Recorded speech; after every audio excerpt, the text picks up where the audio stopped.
ateinančiai dabartiniai seminaro daliai.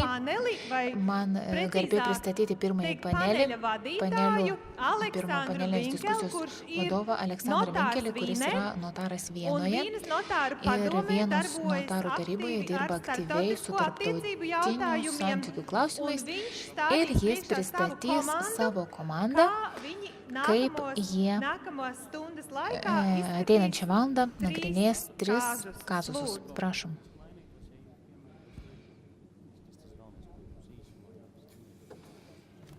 Herzlich willkommen nach dem Mittagessen. Ich hoffe, das Mittagessen war nicht zu prašom dass Sie sugrįžti in einen visus tiefen Schlaf verfallen.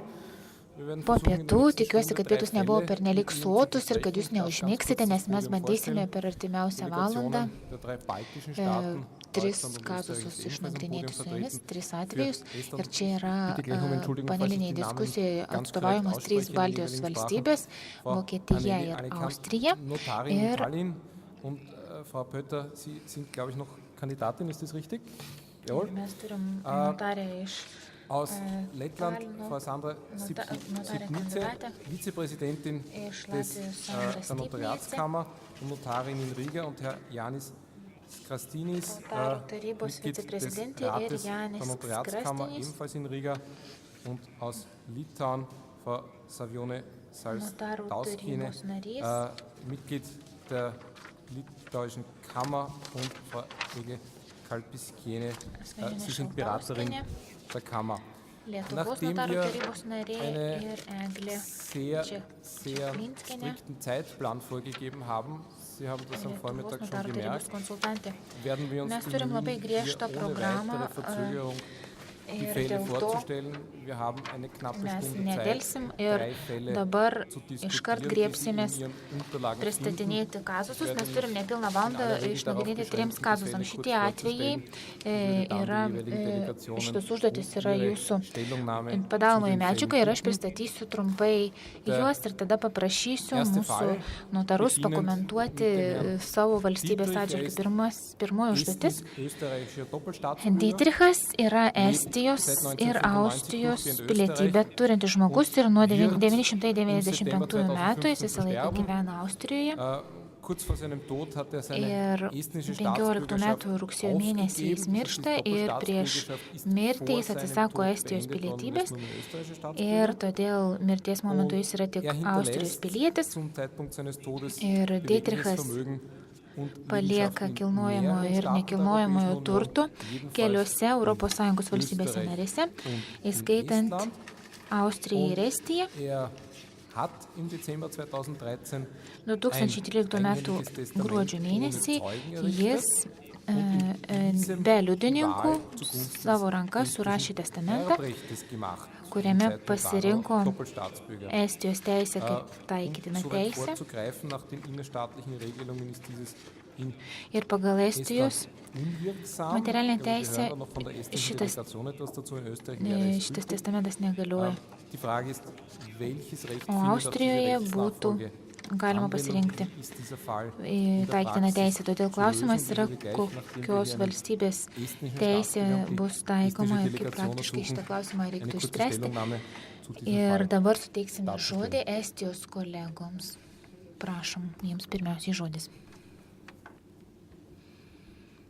Meie ülesanne siis on välja selgitada, milline on õigus, mille järgi pärimisasja lahendatakse. Užduotis buvo Tegele materiaalõigusega ja me ei saagi sellega enne tegeleda. konstatuoti, kurios valstybės teisę reikėtų taikyti. Mille järgi pärimismenetlust lahendatakse. Mes neklausime apie materialinės teisės, mes šito klausimo negalime užduoti, kol nesam išsiaiškinę, kurios valstybės įstatymus apskritai reikės taikyti. Ir štai čia pirmiausia reikėtų konstatuoti, kur mirusysis, kur buvo jo paskutinė nuolatinė gyvenamoji vieta. Õiguse valik siis määrab ära ka testamendi puhul 2 järgmist küsimust. Tuomet dar galima būtų galėtų būti reikšminga testamento palikėjo pilietybė. Klausimas dėl taikytinos teisės pasirinkimo, ar tai yra įmanoma. Šitas klausimas yra, į jį reikia atsakyti papunkčiui.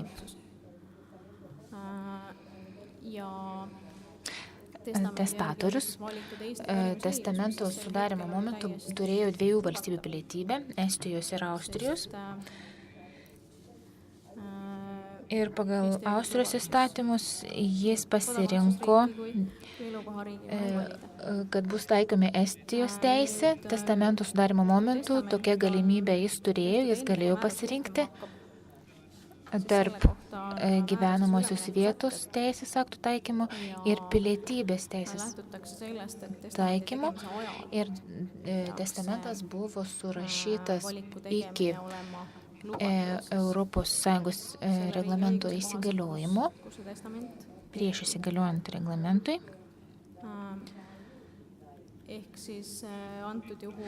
Po to, kai įsigalios reglamentas, bus įmanoma ir ta teisė taikyti. Kui poleks testamenti olnud, oleks igal juhul Austria õigus kohaldub, aga siin on siis testamenti. Ir tuo momentu jau nebebūtų reikšmės ir tam, kad palikėjas atsisako pavyzdžiui Estijos pilietybės. Tačiau konkrečiu atveju testatorius testamento sudarimo momentu pasirinko Estijos teisę taikyti ir tuo momentu tai buvo įmanoma. Čia reikėtų taikyti ES reglamento 22 straipsnį, kuris leidžia pasirinkti taikytiną teisę. Jeigu testatorius yra keletų valstybių pilietis, tai bus po to, kai reglamentas bus jau įsigaliojęs.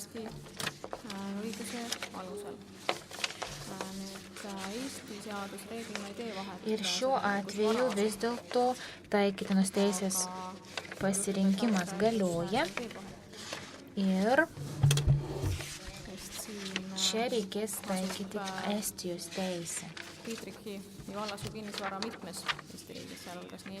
Ir Estijos įstatymai, Estijos teisė nėra reikšmės, kurioje valstybėje yra palikimas, turtas. Districhtas turi paveldėjimą, paveldėjimo dalis yra viena Austrija, kita dalis yra Estija. Ich darf vielleicht gleich die lettische Delegation ersuchen. Kai esam konstatavę, kad testamentas teisės aktų pasirinkimas galioja, tai kaip yra su formaliu testamento galiojimu? Latviams bus suteikiamas dabar žodis. Ranka surašytas testamentas, holografinis testamentas galiotų ir skirtingai nuo Estijos, kaip suprantu, nes Latvijoje toks testamentas galiotų. Galima būtų spręsti klausimą iš esmės, nagrinėti klausimą iš esmės. Dar būtų skirtumas nuo Estijos, kad Latvijoje tokia galimybė testamento sudarimo metu nėra įmanoma ir ji bus įmanoma tik tuomet, kai reglamentas įsigalios. Tai būtų tas skirtumas.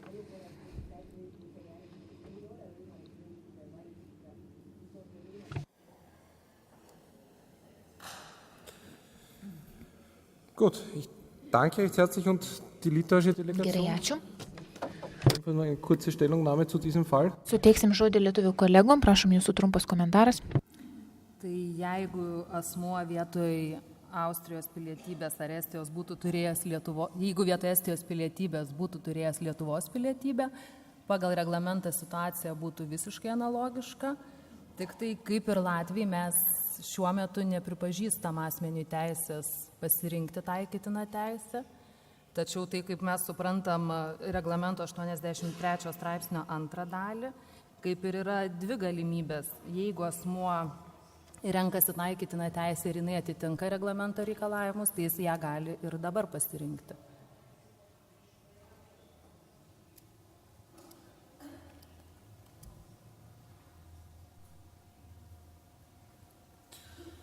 Gut, also Sie sehen, es wird hier durch die Anwendung der Erbrechtsverordnung ab August nächsten Jahres zu teilweise Jūs matote, kad taikant paveldėjimo teisų reglamentą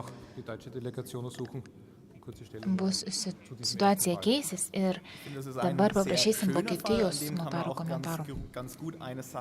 Taip, labai geras atvejis, kuris mums aiškiai parodo tai, kad čia yra holografinis testamentas ir Vokietijos įstatymai numato tokį testamento formą. Taigi, tiek Austrijos, tiek Vokietijos įstatymai ir teisė tai leidžia. Ir čia yra 27 straipsnis. Turi būti nagrinėjimas, kuris yra susijęs su testamento galiojimu pagal formą ir 75 straipsnio antra dalis Hagos testamentų konvencijoje. Reikia skirti galiojimą pagal formą ir testamento formalę ir materialę galiojimą.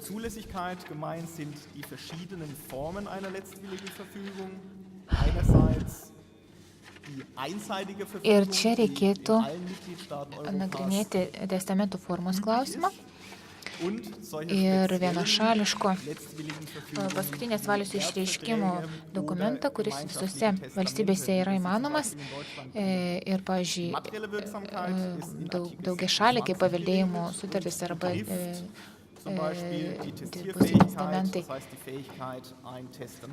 Paveldėjimo reglamento 26 straipsnis, jame kalbama apie tai, ar asmuo apskritai yra pajėgus surašyti testamentą, sudaryti testamentą, yra veiksnus, ar nėra kokio nors klaidinimo įvykę ar prievartos.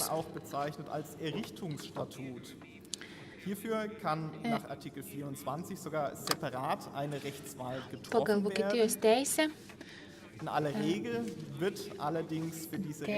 taikymų teisės aktų pasirinkimas būtų taip pat įmanomas, tačiau čia reikėtų atsižvelgti ir 22 reglamento straipsnį, tai yra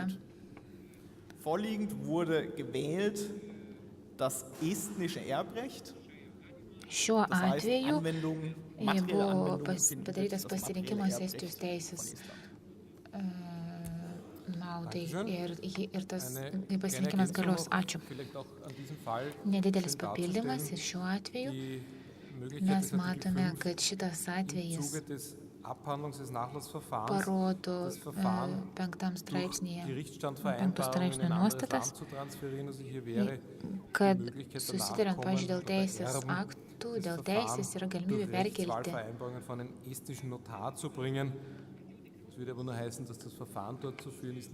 Pasirenkant judikatūrą yra pasirinkimas Estijos notarai nagrinėti šitą paveldėjimo bylą.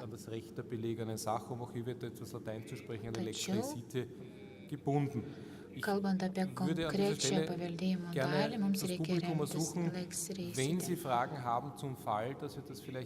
Jeigu jūs turite klausimų, visi klausytojai, prašom, užduokite tuos klausimus dabar iš karto ir mes bandysime juos atsakyti konkretaus atveju nagrinėjimo atveju, o ne tuomet, kai bus išnagrinėti visi 3 atvejai. Nes galim pamiršti, jeigu turite klausimų dėl šito atveju, tai prašom dabar panelinės diskusijos dalyviams užduokite tuos klausimus dabar. Pranešimas yra aiškus. Dabar arba niekada galima užduoti klausimus dėl šito atveju ir prašom drąsiai, ar viskas iš tiesų tapo aišku.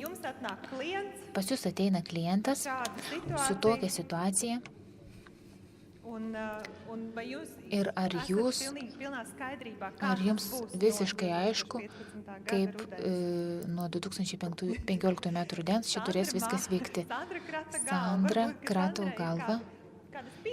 Gal jinai turi kažkokių pastabų dėl to, ką girdėjom anksčiau, prašom drąsiai, nes visi pirmosios dalies kalbėtojai kalbėjo apie tai, kaip reglamentas padarys gyvenimą sudėtingesnį arba kaip atsiras įvairių sunkumų, kaip juos reikės nugalėti.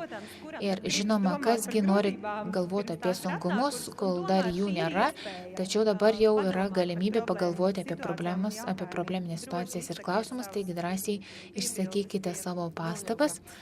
Dar metai liko. Bet reglamentas atšauktas nebus per metus. Prašom.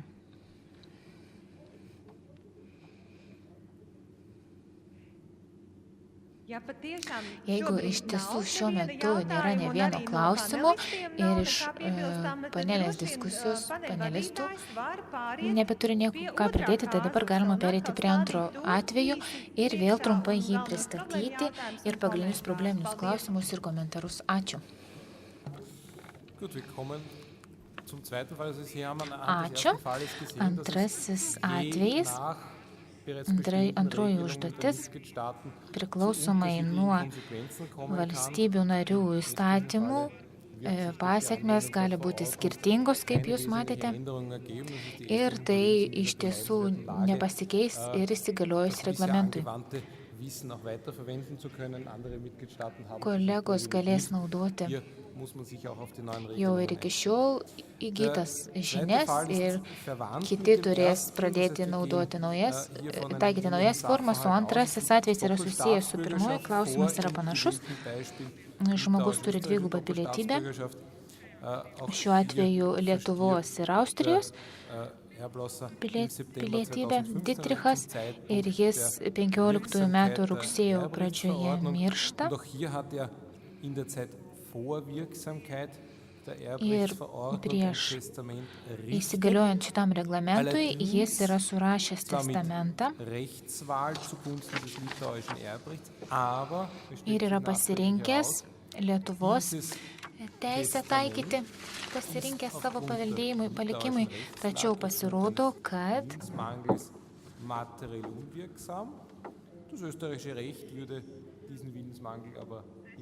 šitas testamentas iš esmės negalioja pagal Lietuvos teisę, o pagal Austrijos teisės aktus jis galioja.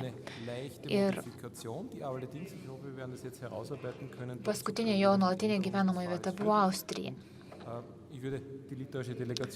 Ir aš norėčiau suteikti žodį Lietuvos delegacijai, pakomentuoti šitą atvejį.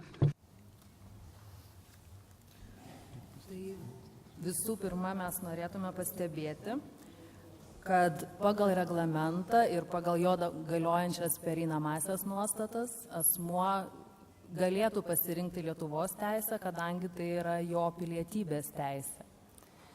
Tačiau problema yra ta, kad tas testamentas dėl kažkokių, sakykime, valios ar kitų trūkumų jisai negalioja.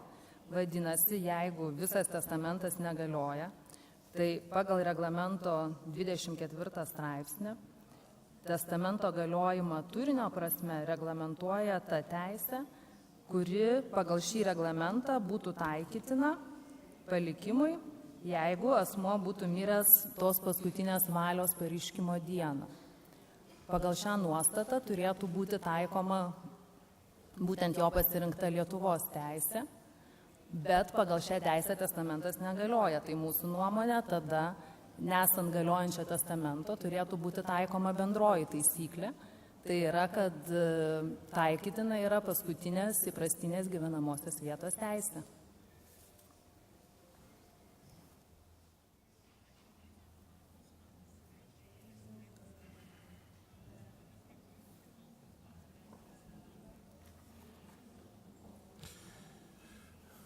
Gut, ich danke recht herzlich. Ich würde gleich Labai ačiū. Suteiksiu žodį Vokietijos atstovai. Čia yra labai didelių skirtumų, lyginant su pirmuoju atveju. labai gerai galima būtų iliustruoti naudojantis reglamentu. Ačiū. Ir iš esmės čia yra vadinamasis materialinis efektas arba galiojamumas, jis yra lemiantis čia. 24 straipsnis čia turėtų būti nagrinėjimas. Ir čia yra straipsnis, į kurį reikia atsižvelgti. 24 ir jį galima būtų naudoti. Ir čia yra kalbama apie konkrečią dieną, jeigu asmuo mirė tą dieną, kai buvo surašytas paskutinios valios išraiškos dokumentas ir šitas Dietrichas, apie kurį mes kalbame, kadangi jis pasirinko Lietuvos paveldėjimo teisę, tai tuo momentu, kai jis pasirinko, jeigu jis ir mirtų tą dieną, kai priėmė tą sprendimą ir tai būtų užfiksuota, tai Lietuvos teisė galiotų. Galėtų būti taikoma, bet antrajam straipsnį pasakyta, kad 24 straipsnio antroji daly pasakyta, kad minėtasis asmuo gali pasirinkti teisę ir būtų galėjęs pasirinkti pagal 22 straipsnį. Jeigu pagal materialinę teisę būtų pasirinkta taikytina teisė, tai galima interpretuoti ir apskritai, kad tai galima taikyti ir materialinės teisės galiojimui.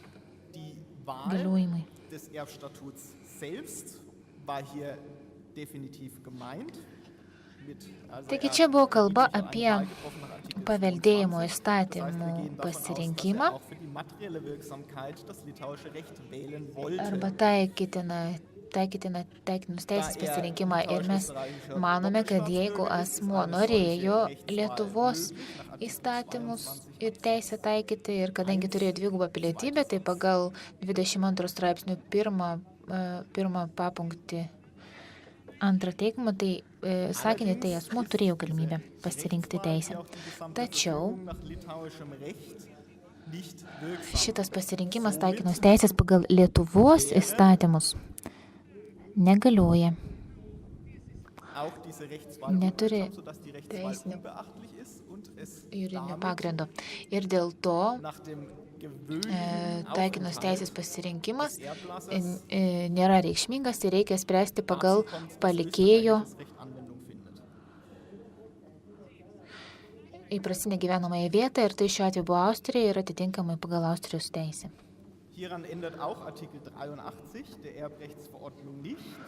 Ir 83 straipsnis minėtam reglamente nieko nekeičia šito atveju, nes taikytinos teisės pasirinkimas, kaip aš jau minėjau, čia labai aiškiai turi būti nustatyta 83 straipsnį, antroji daly. Ir 83 straipsnio 3 punktas. Bet pagal abu šiuos punktus šiuo atveju efektyvus pasirinkimas taikytinus teisės, taigi lieka galioti Austrijos įstatymai, Austrijos teisė. Ir atsižvelgiant į tarptautinės privatinės teisės nuostatas, tai nieko nekeistų,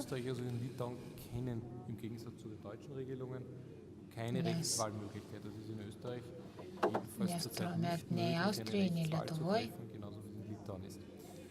nėra numatyta, to nenumato ir tarptautinė privatinė teisė pasirinkti taikytiną teisę. Ačiū. Prašom dabar žodis suteikiamas Estijai, Estijos atstovams. Kokia čia situacija būtų? Ar kažką keičia reglamento įsigaliojimas šiuo atveju?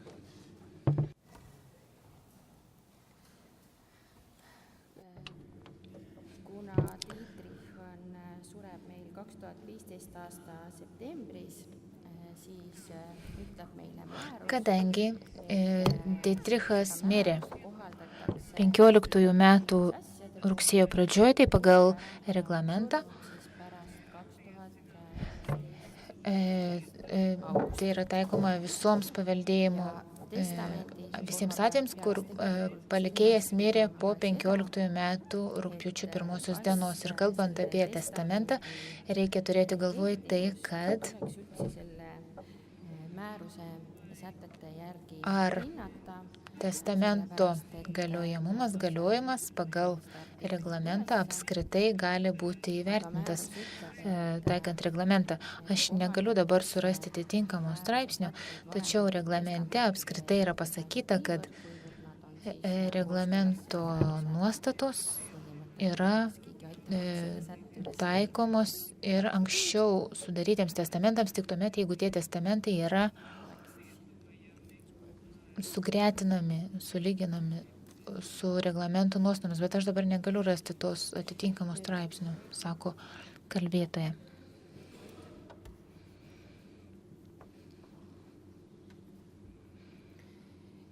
Seega tuleb ütleb määruse artikkel 83 Taigi, tai yra straipsnis 83.3.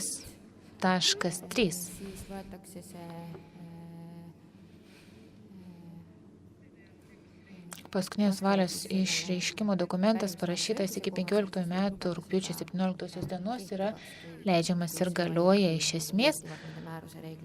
Ir kalbant apie formą, jeigu jis atitinka nuostatas, kurios yra išdėstytos reglamento 3 daly. Trečiam skyriuje.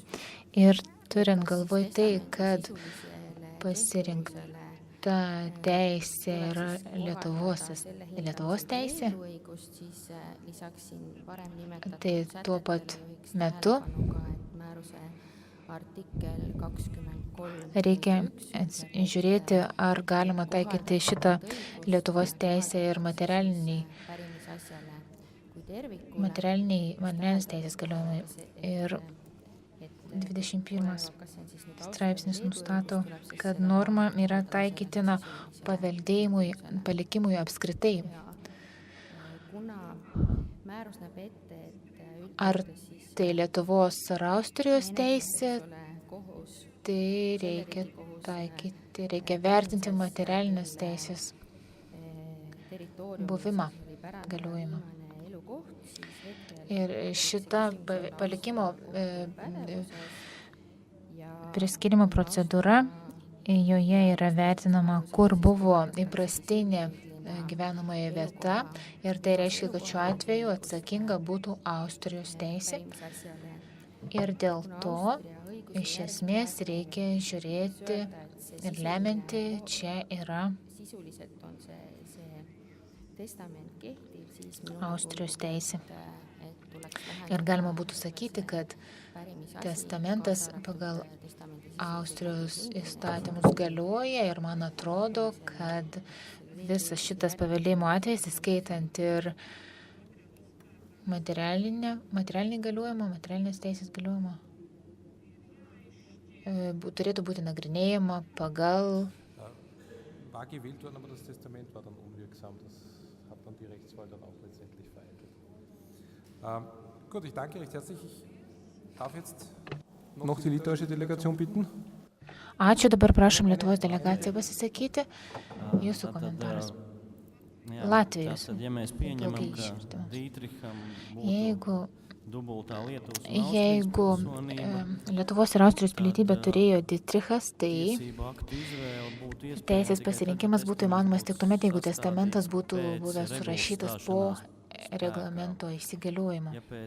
Jeigu iš atveju matyti, kad testamentas surašytas 13 metais, tai teisės aktų pasirinkimas būtų neįmanomas pagal Latvijos įstatymus, ir dėl to, kaip jau buvo minėta, yra taikoma reglamento 21 straipsnis dėl paskutinės įprastinės gyvenamosios vietos.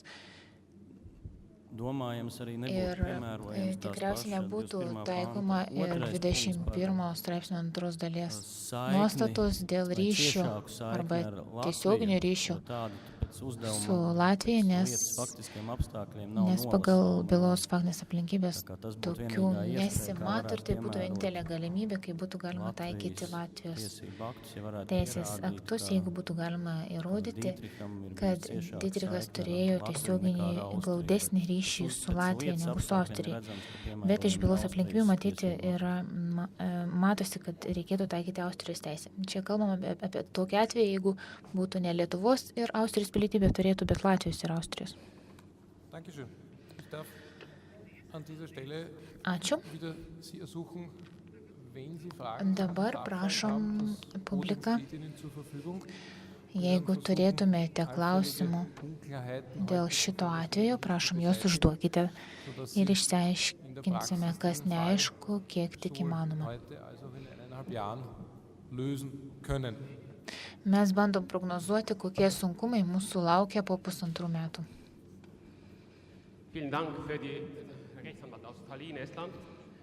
Labai ačiū, aš esu advokatas iš Talino.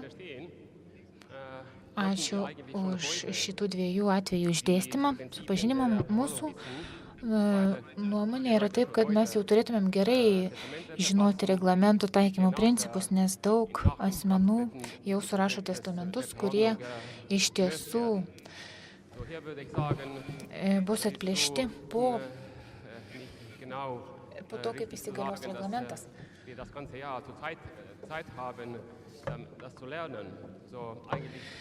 Ir todėl nėra teisinga sakyti, kad mes dar turim metus likusius čia įsisavinti reglamentą, nes dabar jau notarai turėtų žinoti ir mokėti taikyti reglamentą. Ir Kristofas Dorselas, daktaras Kristofas Dorselas prieš pietų pertrauką pasakė, kad jeigu mes rekomenduojame pasirinkimą taikytinus teisės, tai reikia suvokti ir notaro atsakomybę dėl prasto patarimo.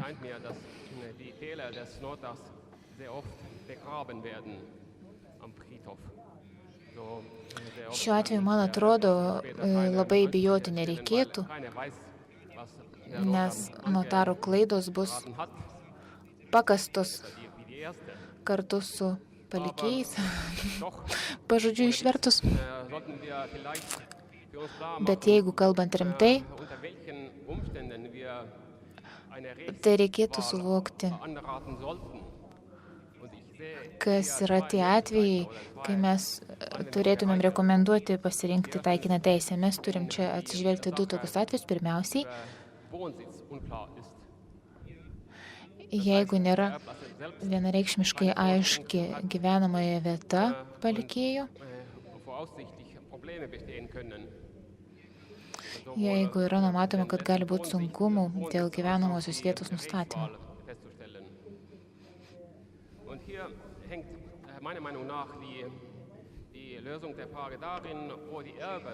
Ir čia, mano nuomonė, reikėtų atsižvelgti tą aplinkybę, kur gyvena paveldėtojai. Tuos, kurie vadina form shopping arba teisės aktų pasirinkimu. Taigi, atrodo, kad daugeliu atveju paprasčiausiai reikės taikyti tos valstybės teisę, kurioje gyvena paveldėtojai. Tai yra viena galimybė, o kitas atvejis, kai reikėtų pagalvoti apie taikinės teisės pasirinkimą, tai jeigu yra klausimas susijęs su privalomojo palikimo dalimi, tai yra Vokietijoje ir Austrijoje daugiausiai, Estijoje labai silpnai čia su šituo. Su to privalomosios dalies palikimo gavėjais, jeigu jie yra pilnamečiai, tai net nėra tos privalomosios dalies palikimo. Jeigu kas nors nori jos išvengti, tai gali pasirinkti Estijos teisę taikyti. Svarbu yra suvokti atitinkamus valstybės paveldėjimo teisės normas, kuriuose valstybėse yra labiau išreikšta šita nuostata dėl privalomosios dalies, su kuriuo silpniau. Ir tai buvo pagrindiniai klausimai, kuriuos aš matau pagal teisės aktų pasirinkimą. Galbūt dar yra ir kitų. Ir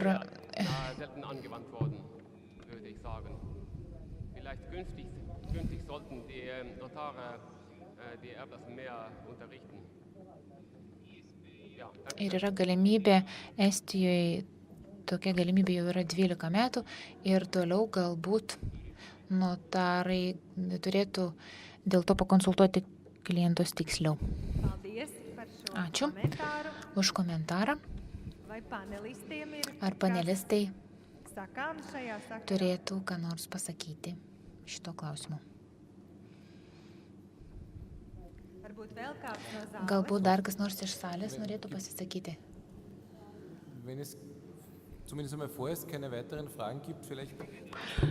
Jeigu kol kas papildomų klausimų nėra, tai galbūt mes jums galime duoti pagrindą būsimiems klausimus palyginti pirmą ir antrą atvejį.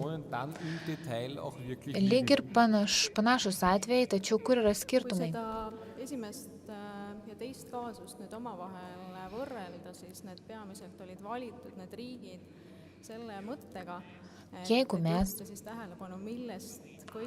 lyginam pirmąjį atvejį su antruoju,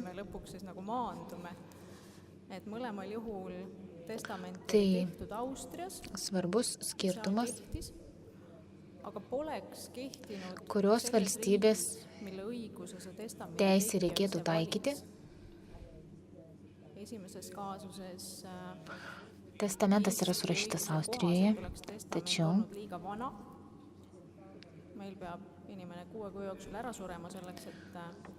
jis negaliotų toje valstybėje, kurią testatorius yra pasirinkęs.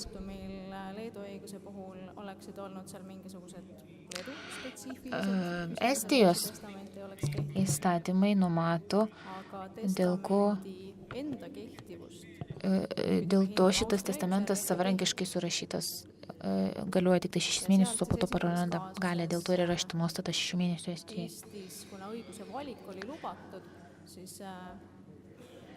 Ir dėl to testamentą reikėtų taikyti Austrijos įstatymus, Austrijos teisę, nes ten yra leidžiama taikinos teisės pasirinkimas.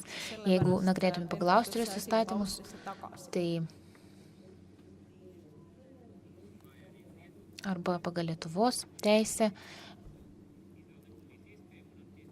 tai pasirinkti taikiną teisę būtų neįmanoma ir dėl to reikėtų šitą atvejį nagrinėti Austrijoje.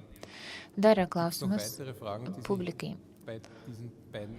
Ar jūs dar turite klausimų susijusių su pirmojo ir antrojo atveju? Ar esat praktikoje panašių atvejų turėję, panašių kazus? Kaip jūs juos šiandien spręstumėte?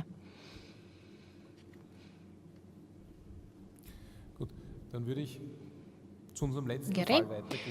Tai kitas, trečiasis atvejis, trečioji užduotis šitoj sesijoje. Kārtas numurs ir 4. vai 3. Šai grupai, šim panelim. Der Fall mit der bulgarischen Staatsbürgerin. Kalba būtų apie Bulgarijos pilietę Eleną. Prašom susikoncentruoti, nes notarų praktikoje mes dažnai ir reguliariai susiduriam su tokiu klausimu. Tai yra klausimas iš gyvenimo ir notarų užduotis yra teisiškai ir svarbius ir teisingas išvadas padaryti. Kalbama yra apie Bulgarijos pilietę Eleną, kuri serga chroniška liga. Ji yra turtinga ir išsilavinusi, tačiau jinai po poros mėnesių gali mirti ir nors turi 2 nepilnamečius vaikus ir vyrą, kurio vardas yra Svetlanas, su kuriais jį gyvena Bulgarijoje, prabangioj vilai. 2013 metų, lapkričio mėnesį, jį nusprendžia priimti gerai apmokamą darbą didelėje kompanijoje Vienoje. Jie įsinuomoja erdvų liukso apartamentus pirmajam rajone ir labai geroje vietoje, Vienos centre. Ir per pirmosius porą mėnesių dažnai važinėja į Bulgariją pas savo šeimą. O ta kelionė yra gana ilga. Bet vėliau, po kelių mėnesių, ji važinėja į Bulgariją vis rečiau, nes Austrijoje ji turi kitą mylimąjį, meilužį Hubertą. Bet tačiau kasminės atostogas jį praleidžia Bulgarijoje 2014 m. rugpjūčio mėnesį. Po metų po to, kai įsidarbino Vienoje, jinai Austrijai surašo testamentą, kuris yra surašytas pagal Austrijos teisę. Ir jį pasirenka Austrijos paveldėjimo teisę taikyti. Ir pagal reglamentą. Ir testamente kaip vienintelį paveldėtoją jie nurodo meilužį Hubertą. Jos pasirinkimas Austrijos teisės labui, tas faktas yra matyti iš to, kad pagal Bulgarijos paveldėjimo teisę ji mato, kad jos vyrui ir vaikams atitektų 5/6 dalys viso turto ir dėl to tik tai 1/6 liktų jos Hubertui. Dem verblieben dann 1/6 des Nachlasses. 1/6. O pagal Austrijos paveldėjimo teisę tas meilužis galėtų gauti pusę viso turto. Also deutlich weniger als nach bulgarischem Recht. Und Elena stirbt dann daug daugiau negu pagal Bulgarijos teisę. Ir Elena miršta 15 metų rugpjūčio 30. Ir klausimas būtų, kurios valstybės teisę šiuo atveju reikėtų taikyti.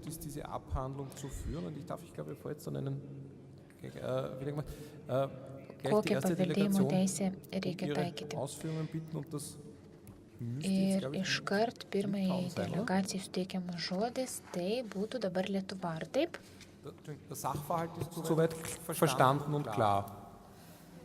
Ar jums yra aišku, apie ką yra kalba dabar? Taip, tai žodis vis dėlto suteikiamas Latvijai. Ir atsakymas būtų toks, kad taikytini, jie painioja vokiečiai Lietuvą su Latvija. Dėl to Bulgarijos teisės aktai ir testamente nurodytas testamento palikimo gavėjas Hubertas gautų tik tai 1/6 viso palikimo. Ir pagal reglamentą pagrindinis klausimas susijęs tiek su tarptautinės teisės jurisdikcija, tiek su taikytinais teisės aktais būtų tas, kurgi buvo Elenos įprastinė gyvenamoji vieta jos mirties momentu. Ir vadovaujantis 22 straipsniu neįmanoma pasirinkti nei įprastinės gyvenamosios vietos, nei teisės į įprastinę gyvenamąją vietą. Ir 22 straipsnis nustato dėl persikėlimo gyventi kitą valstybę dėl ekonominių priežasčių, išsaugant šeimą ir socialinį gyvenimą savo kilmės valstybėje. Ir šiuo atveju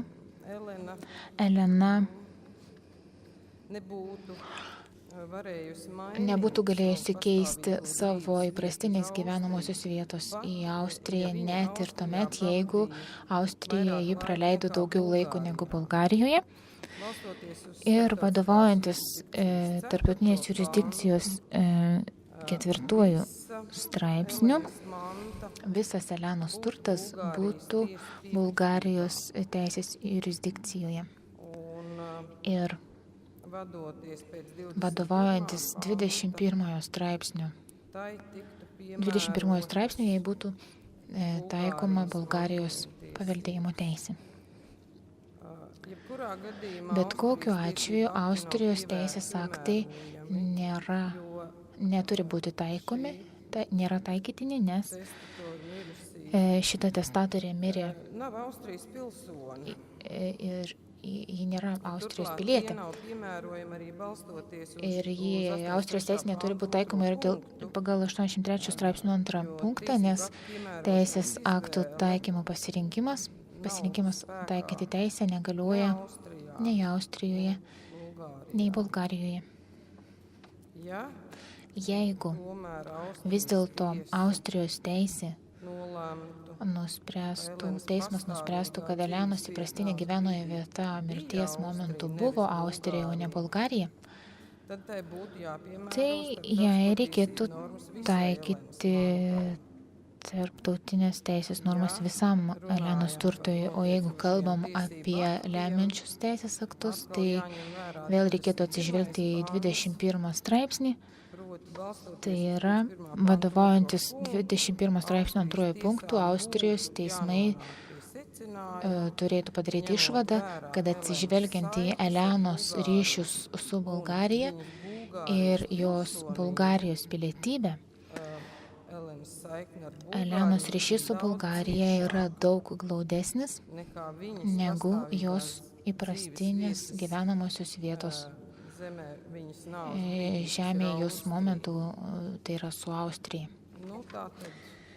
Taigi, grįžtu prie to, nuo ko pradėjau, kad visa, kas minėta, reikėtų vis dėlto taikyti Bulgarijos paveldėjimo teisę. Ir šitas testamente paminėtas paveldėtojas Hubertas pagal Bulgarijos teisę gautų tik 1/6 viso palikimo, o ne tiek, kiek buvo testamente numatyta. Ačiū ir dabar prašysim pakomentuoti Austrijos kolegas. Estijos painėje. Šiuo atveju pagrindinė problema yra gyvenamosios vietos nustatymas, įprastinės gyvenamosios vietos. Ir kaip kolega prieš tai sakė, iš pilietybės lyg ir aišku, bet pagal gyvenamąją vietą yra sunku šiuo atveju nustatyti. Anksčiau mes lyg ir didžiavomės tuo, kad Austrija niekas nesikeis įsigaliojus reglamentui, tačiau vis dėlto reikia pripažinti, kad yra šiek tiek kitaip su gyvenamosios vietos identifikavimu pagal Estijos teisę skirtingai nuo reglamento. Estijos teisė leidžia keletą gyvenamų vietų, bet reglamentas tik tai vieną. Ir dėl to atmetant galimybę gyvenamosios vietos buvimą susijusią su darbovietė ar kažkuo kitu, mokesčių klausimus ir panašiai.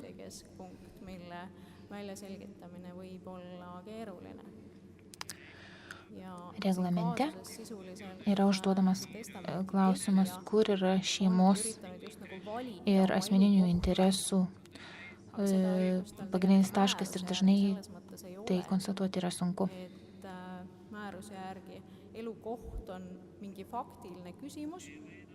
Elena bandė pasirinkti šitą gyvenamąją vietą, tačiau reglamentas jai tokios teisės nesuteikia reglamente, tai yra objektyvus klausimas.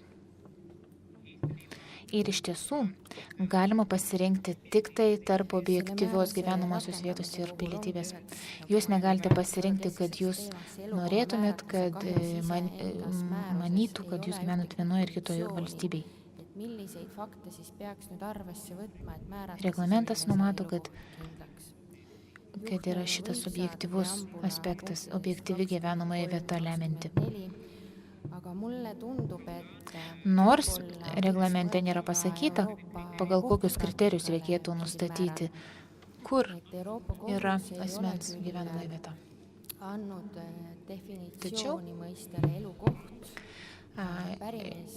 žiūrint į 21-24 straipsnius, panašu, kad mes galėtumėm nagrinėti į ES teisės sprendimus ir jis nėra apibrėžęs būtent nuolatinės gyvenamosios vietos paveldėjimo byloje, bet kalbėdamas apie išlaikymo išmokas, ES teismas yra pateikęs gyvenamosios vietos definiciją, tai yra õiguse sisust ja kui vaadata kohtupraktikat, ES teismas yra sprendęs taip, kad pagal ES lygmenį reikėtų nustatyti pagal tuos pačius kriterijus gyvenamąją vietą. Ir šitose kitose teisės srityse lemiantis būtų klausimas, kur yra konkretaus asmens interesų svarbesnis taškas. Tai galėtų būti šeimos nariai, gyvenamoji vieta, mokesčiai, kur žmogus moka mokesčius ir visą tai galima būtų atsižvelgti, norint konstatuoti, kur buvo iš tiesų šitos asmens gyvenamoji vieta. Ir iš tiesų šitą informaciją galima gauti tik tai iš paveldėtojų. Taip. Ir dabar prašysim komentarų iš Lietuvos kolegų.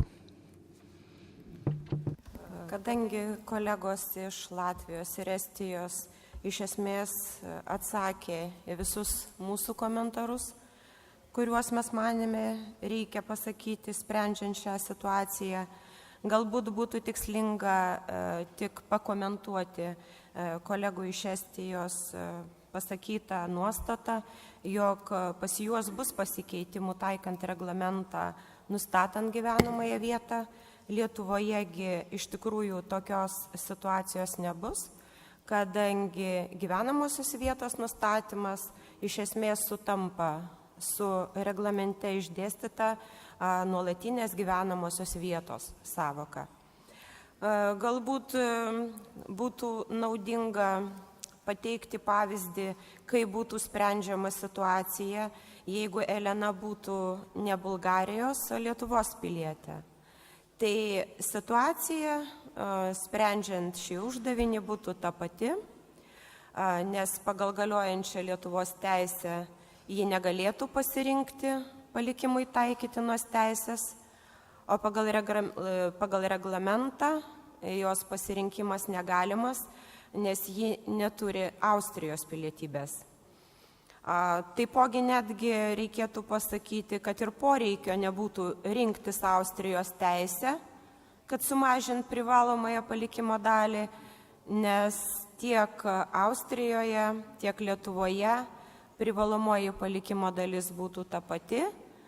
Tai yra meilužis Hubertas paveldėtų tik pusę palikimo, o kitą pusę palikimo paveldėtų sutuoktinis ir vaikai. Toks būtų komentaras.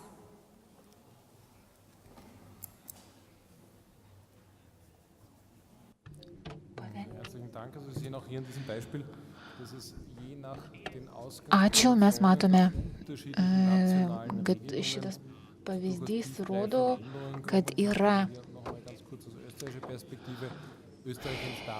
skirtingos teisės normos skirtingose valstybės teisės sistemose ir Austrijos atžvilgiu reikėtų pasakyti, kad lemianti būtų palikėjo pilietybė ir tai praktikoje lengva konstatuoti, kokios valstybės pilietybę turėjo palikėjas. Paprastai tai nėra sudėtinga konstatuoti. konstatuoti. in gerechter Anwendung der Verordnung ab August nächsten Jahres könnten die Erhebungen Tačiau feststellen, tuomet, kai bus taikomas reglamentas nuo kitų metų rugpjūčio mėnesio, an den gewöhnlichen Aufenthalt auch etwas atsižvelgiant į tai, kad umfangreicher werden, als man jetzt lemiantis taps auf den ersten Blick vermutet. palikėjo gyvenamoji vieta, lemiantis dalykas, tai bus nustatyti sunkiau negu kad pilietybė. Tai mes matom šitam pavyzdį, nes iš tiesų Elena daugiau laiko praleidžia Vienoje, ji ten turi meilužį, ji bei der Familie. Nichtsdestotrotz, aufgrund der Erwägungsgründe ist naheliegend, bet dass trotzdem ji turi ir sutuoktinį ir vaikų, bet turi ir dar des gewöhnlichen savo Aufenthalts weiterhin zur Anwendung kommt. Also hier kann es schon nuomonę, kam reikėtų paskirstyti Fragen palikimą im Vorfeld geben, welches ir Recht dėl to anwendbar ist und reikėtų welches Land zuständig ist.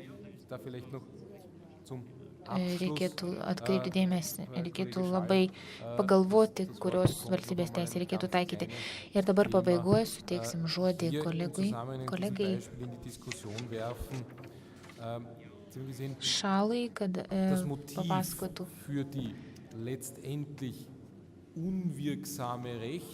apie motyvą Elenos Hier kann man sicherlich darüber diskutieren, ob diese Reduktion der Pflichtteile Elenos negaliojantis pasirinkimas taikytinos teisės, jinai turėjo taip pat ir atsižvelgti į privalomąją dalį, kur wenn man ganz extreme Beispiele nimmt, wie zum Beispiel ir mes dabar turim nagrinėti klausimą dėl order public viešosios tvarkos principo, viešosios tvarkos principo. Taigi, galima būtų pasakyti,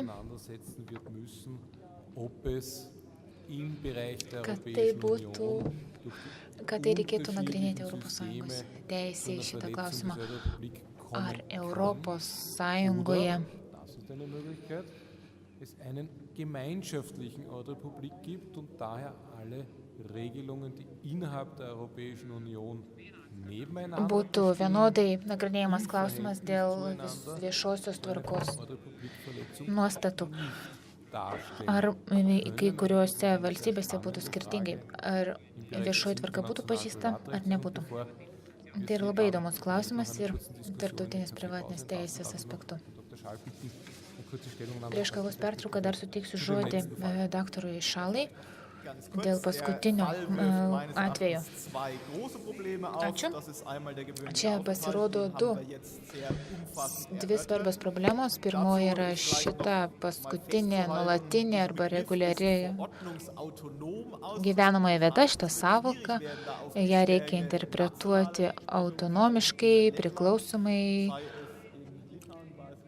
nuo reglamento. Čia yra sunku taikyti individualias tam tikros valstybės teisės normas. Čia reikia palaukti, kokią definiciją, kokią apibrėžimą šitai nuolatiniai gyvenamai vietai bus nustatyta pagal Europos bendrijos teismo nuomonę. Svarbu 21 straipsnio 2 punktas ir čia yra numatyta išimtis, kalbant apie šitą gyvenamosios vietos nustatymą, kol 4 ir kiti straipsniai kalba apie tarptautinę teisę ir nenumato išimtinių atvejų. Antrasis probleminis klausimas yra taikytinos teisės pasirinkimas, kuris nėra efektyvus, nes jis neturi teisinių pasiekmių, juridinių pasiekmių arba negalioja. Ir tai, man atrodo, čia valstybių narių veiksmai yra visiškai pagrįsti. Ir dėl ko? Dėl to, kad das Recht am gewöhnlichen Aufenthaltsort wählen kann, da sich ansonsten sehr leicht tun würde, nes buvo taip, kad dirbant su šituo projektu, palikėjui vis dėlto šituo reglamentu nebuvo norima suteikti teisės paprastai ir lengvai pakeisti savo nuolatinę gyvenamąją vietą. Ir ką man daryti kaip notarui, jeigu pas mane atvyksta žmogus, kuris yra susijęs su šitokiu atveju. Arba šitą Eleną, pavyzdžiui. Aš galiu jai parekomenduoti arba pakeisti gyvenamąją vietą, arba pakeisti pilietybę. Jeigu ji norėtų vykti į Mongoliją arba į Tailandą, ten apskritai nebūtų šis jokių privalomųjų paveldėtojų, bet klausimas vis dėlto yra susijęs ir neprieštarauja viešai tvarkai Ordre publique.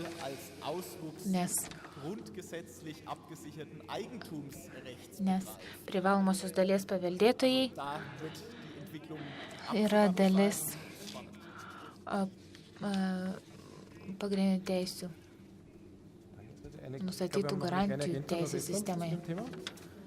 Dar Estija gal galėtų pakomentuoti trumpai? Prašom.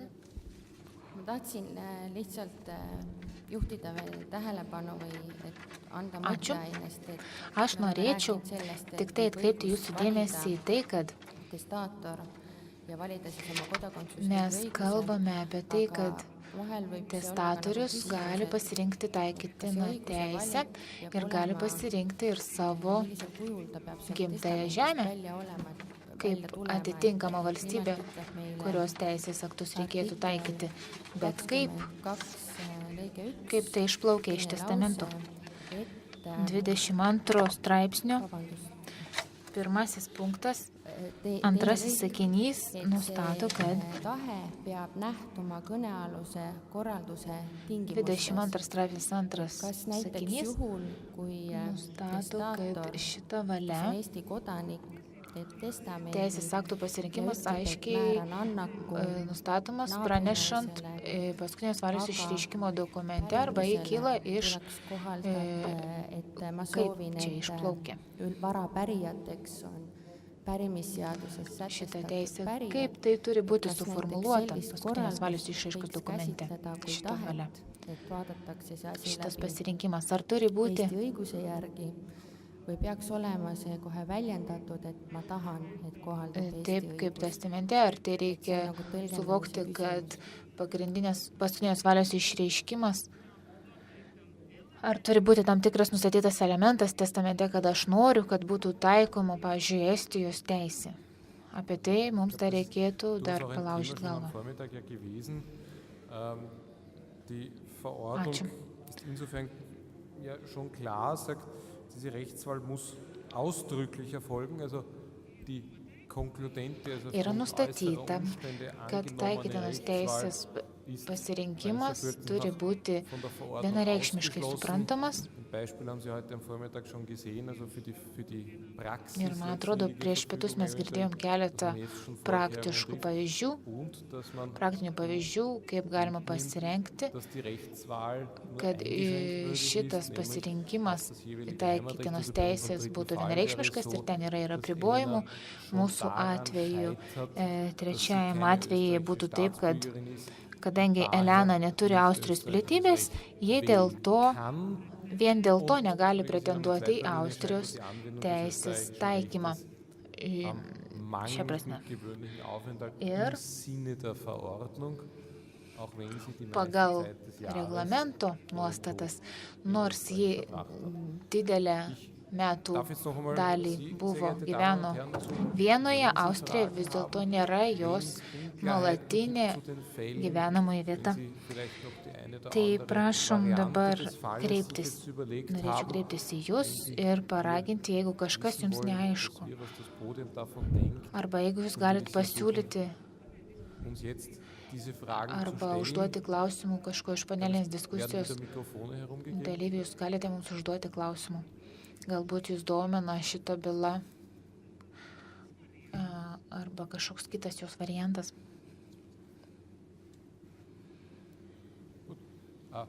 Dann darf ich jetzt ganz keck daraus schließen, dass wir Sie hier umfassendst informiert haben. Tada aš priimsiu sprendimą, kad mes jūs informavom labai įsamei